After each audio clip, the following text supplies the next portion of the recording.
branche famille finance l'accompagnement à la scolarité depuis 1992. Elle a renforcé son implication dès 1996 en créant une prestation de services spécifique pour les soutenir financièrement. Ce dispositif, sa particularité, c'est qu'il est vraiment bien inscrit sur le territoire dans le sens où il prend en compte les problèmes sociaux, économiques rencontrent les familles, la diversité aussi des origines ethniques qui composent le territoire. Prendre en compte le territoire, ça permet de prendre en compte l'enfant dans sa globalité. Si un enfant connaît bien son environnement, il va avoir envie de le découvrir un peu plus. Donc c'est vrai que c'est pas du tout des projets hors sol, c'est vraiment des projets inscrits dans le territoire. C'est pour ça qu'ils sont vraiment au plus près des écoles. Les projets d'accompagnement à la scolarité se mettent en place sur le territoire des Deux-Sèvres suite à un appel à projet que la CAF lance. Mais les opérateurs aussi sur le terrain peuvent avoir connaissance du travail que mène la CAF dans ce domaine et nous solliciter directement. L'accompagnement à la scolarité a aussi un des objectifs de permettre aux parents de retrouver ses compétences dites parentales. Une chose importante, c'est que l'accompagnement à la scolarité, on y entre à un moment donné, mais que l'objectif et le but, c'est d'en sortir et pour que chacun puisse reprendre sa place. L'accompagnement à la scolarité ne commence qu'après les vacances de Toussaint. Le temps est donc laissé aux enseignants pour proposer aux familles cette aide.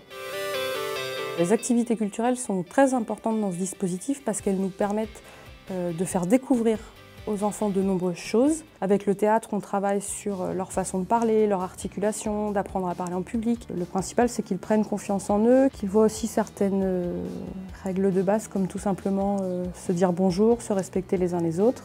Ils ont appris à découvrir le monde un peu qui les entoure. Et c'est grâce à toutes ces activités culturelles qu'on peut le faire. C'est l'ouverture à la culture qui permet aussi aux parents de voir un autre visage de leurs enfants et de les mettre davantage en avant. Pour l'accompagnement à la scolarité, nous avons tous les ans un projet. Cette année, notre projet sur Rousseau, c'est les métiers anciens et les jeux anciens. Ça a été une demande des parents parce que les enfants utilisent beaucoup l'ordinateur, les jeux vidéo. Donc, ils nous ont demandé de les faire jouer différemment. C'est très intéressant que les parents accompagnent les enfants. Ça permet aux enfants et aux parents d'avoir des échanges différents. Chez nous, nous sommes à l'accompagnement à la scolarité que des bénévoles. On ne remplace ni l'école ni le parent. Donc nous, on apporte autre chose et c'est notre bénévolat qui fait ça. Le dispositif classe permet d'accueillir des enfants, enfin pour nous des enfants et leurs parents autour de l'aide l'accompagnement à la scolarité. Donc pour les familles primo-arrivantes notamment, c'est tout ce qui est à l'apprentissage de la langue française. Il y a un double intérêt, c'est qu'à la fois le parent en étant présent peut lui aussi décoder un peu tous les outils aussi de l'école parce que parfois le fonctionnement de l'école d'un pays à un autre va être différent et les outils aussi. Et en même temps, ça permet aussi aux parents d'avoir un espace où eux-mêmes peuvent apprendre des nouveaux mots de vocabulaire, partager aussi l'apprentissage du français avec l'enfant. Le dispositif, il permet aussi parfois de mettre un peu plus de lien entre l'école et le parent. Donc sur Bressuire, on travaille avec 3 écoles. Tout le partenariat après va résider à entretenir aussi ce lien-là. Les familles ont besoin d'accompagnement. Ce sont des familles souvent qui ont un lien avec l'école très éloigné ou qui ont même du coup une expérience difficile. Le CSC peut parfois être médiateur en fait, entre l'école et puis les familles. La présence des familles et des parents, moi j'ai trouvé ça vraiment plus intéressant. On sait très bien que les enfants trouvent plus d'intérêt au scolaire quand les parents sont impliqués. Quand on redonne confiance à un enfant, notamment qui a été confronté et éprouvé par un échec scolaire, qu'on lui redonne confiance, quelque part il repart revigoré à la bataille. Et ce qu'on recherche à travers l'accompagnement à la scolarité, c'est vraiment le changement d'attitude de l'enfant. Et quand il n'entre plus en résistance, mais qu'au contraire il devient volontaire et qu'il voit qu'il a du potentiel, eh bien son regard va changer sur l'école et donc l'école est restaurée quelque part dans son estime. Et cette estime-là, elle est aussi contagieuse, dans le sens où si l'enfant va de façon plus positive à l'école, eh bien le parent sera d'autant mieux aussi et plus zen quand il ira à l'école et s'occuper un petit peu de voir où en est son enfant par rapport à ses apprentissages.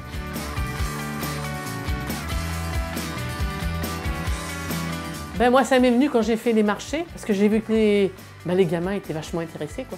Fallait quand même occuper les enfants parce qu'il faut leur faire quelque chose. C'est rapport avec la laine, puisque c'était sur les vieux métiers au départ.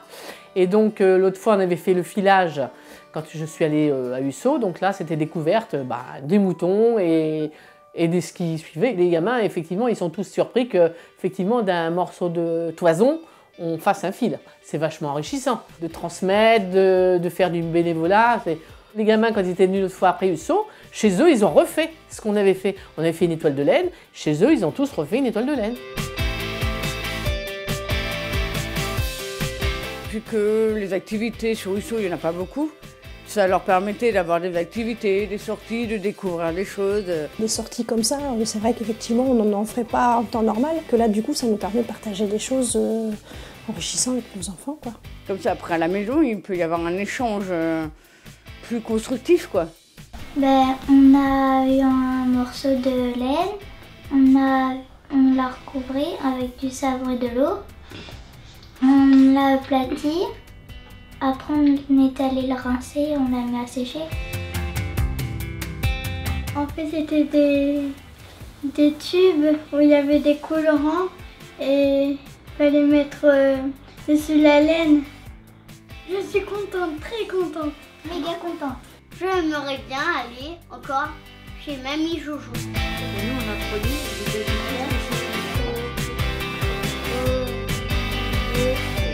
Les accueils individuels consistent à aider l'enfant et le parent à s'organiser et faire ses devoirs. Les difficultés des parents, ce serait peut-être qu'on les oblige à venir accompagner l'enfant, mais pour qu'ils apprennent à aider l'enfant à s'en sortir. Ici, on accueille des familles étrangères. Le parent ne lit et ne parle pas forcément le français. Donc on est là pour l'aider à comprendre ce que l'enfant a à faire. C'est dans le but qu'ils aient une meilleure relation entre parents et enfants. Parce qu'à la fin, le parent a aidé l'enfant à faire les devoirs, alors qu'avant, il n'était pas question. Je suis ici pour faire mes devoirs. On travaille mieux, on arrive à mieux lire.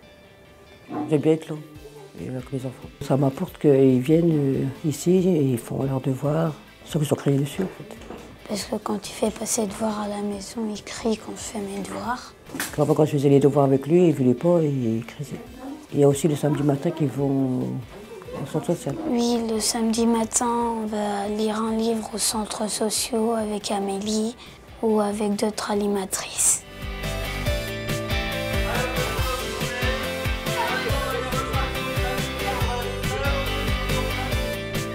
Sur cet atelier de théâtre, on est plutôt sur du jeu d'expression. Ce que je leur apporte, c'est des exercices qui vont pouvoir leur donner confiance, qui vont pouvoir permettre à ce qu'ils écoutent plus facilement. Ça crée de la complicité entre moi et les enfants. Je ne suis pas là pour leur faire leurs devoirs, donc ils ont une autre vision de mon intervention. Donc quand les parents arrivent, par exemple, on est sur un temps de relaxation pour terminer la séance. Donc les parents voient qu'ils sont capables de rester calmes et posés, sans qu'on crie. Donc ils voient leur enfant d'une autre image, sous un autre œil. J'aime bien jouer avec les autres. On fait des sorties, on fait du théâtre, on fait de la cuisine. Ma fille découvre sa personnalité, elle prend de l'assurance sur certains trucs, ça la rend un peu plus enclin à aller vers les autres personnes. Ça lui apporte pas mal de choses. Apprendre à s'entraider, vivre avec les autres.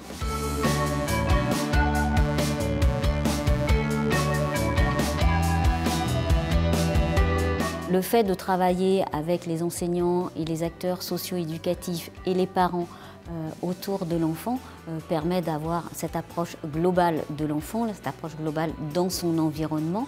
Tu découvres plein de choses, tu apprends plein de choses. C'est intéressant. Elles ont été là pour moi et aussi pour mon fils. Comme j'en suis contente, on y reste. J'aime bien que maman sera là pour m'accompagner. Oui, je suis contente d'avoir l'aide de devoir. Oui, c'est ce qui me permet aujourd'hui, encore aujourd'hui, d'avancer, quoi.